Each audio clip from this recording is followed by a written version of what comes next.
In this video, we're going to find the x and y intercepts of rational functions.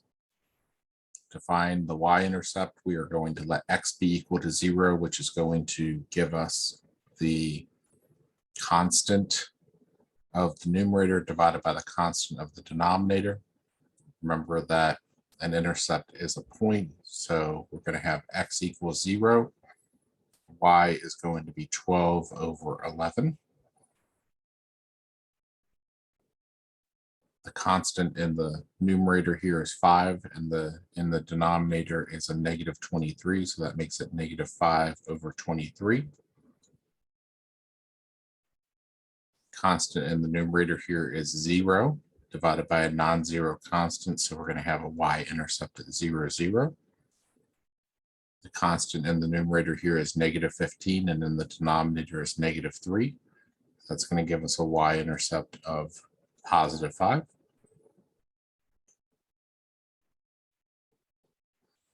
Now, we don't have this all multiplied out, but if I multiply the negative 15 times the negative 4, I'm going to get the constant of 60 divided by a negative 19 is negative 60 over 19.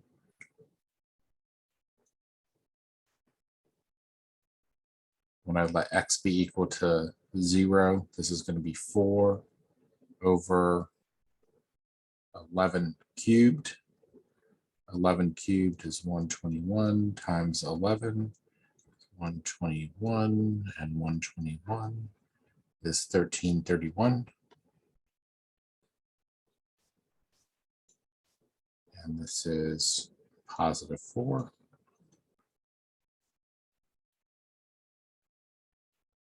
The y-intercept, when I let x be equal to 0 here, is going to be 20 times a negative 4 is negative 80 in the denominator.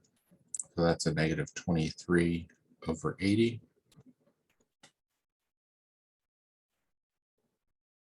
Positive, let's see, 0 divided by any non-zero number here is going to be 0. Again, the constant is 0 in the numerator, so 0 divided by any non-zero number is 0. We have a negative 12 divided by a negative 2 is going to give me a positive 6.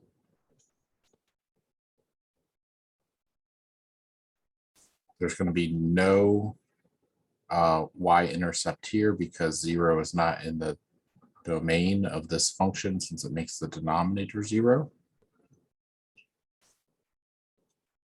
When I stick 0 in for my x's here, I get negative 5 over negative 5 is 1.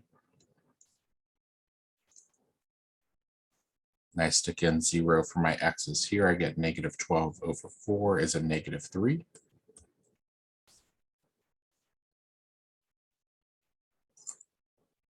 There's no x-intercept here because 0 is not in the domain of this function.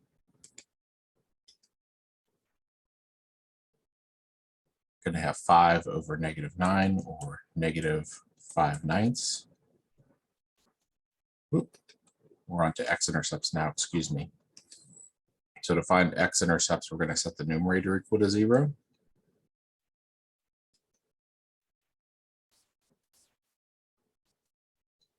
And we're going to solve.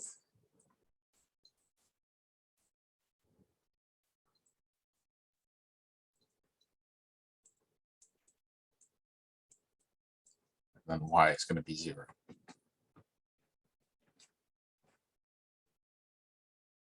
I think you can see pretty clearly that what makes the numerator 0 there is when x equals 1.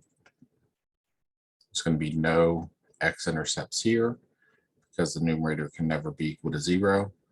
There's going to be no x-intercepts here because the numerator can never be equal to 0.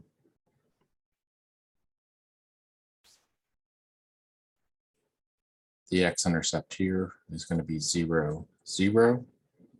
We're going to have two x-intercepts in number 28. It's going to be an x-intercept at negative 6, 0, and there's going to be another one at 6, 0.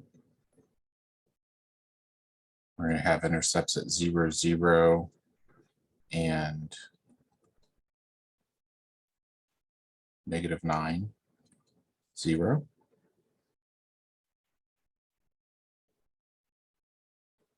We have intercepts here at -3/2, 0, and 4, 0. We're going to have to watch out here in a minute that we don't get anywhere where there's a common factor in the numerator and denominator that would give us 0/0. If we get that, then there's not an x-intercept there because it's a hole in the graph. So let's be careful to watch out for that. Factors of x squared minus x minus 72 are going to be x minus 9, x plus 8. So we have intercepts at 9, 0 and -8, 0.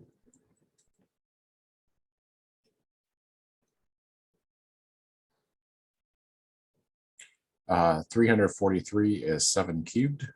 So this is going to be x minus 7.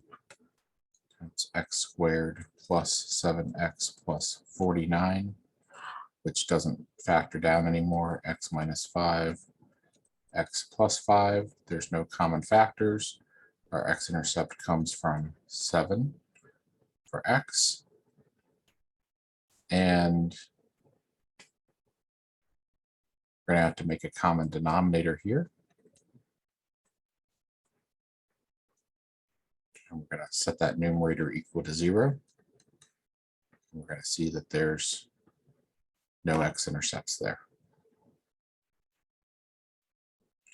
All right, that's it for this video. We'll come back next time and start sketching some graphs of rational functions.